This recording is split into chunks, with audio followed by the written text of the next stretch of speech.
Stop. Listen. So இந்த மாதிரி டிஃபிகல்ட்டான பொசிஷன்ல எப்படி ரிலீஃப் ஆகணும் அப்படின்னு தான் பார்க்க போறோம். டைட்.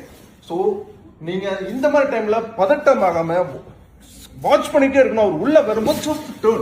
ஓகே, எப்போ உள்ள வராரோ just slide up and turn this side. Come back. Then leg inside. Attack you. 1, 2. இங்க அட்டாக் பண்ண உடனே அதே ஃப்ளோலயே காலை எடுத்து போய் இங்க லாக் பண்ணிடுங்க. 1, 2. Then immediately இந்த கையை கேட்ச் பண்றீங்க. Protect. It's your control. Okay. It's all fraction of seconds. Come on.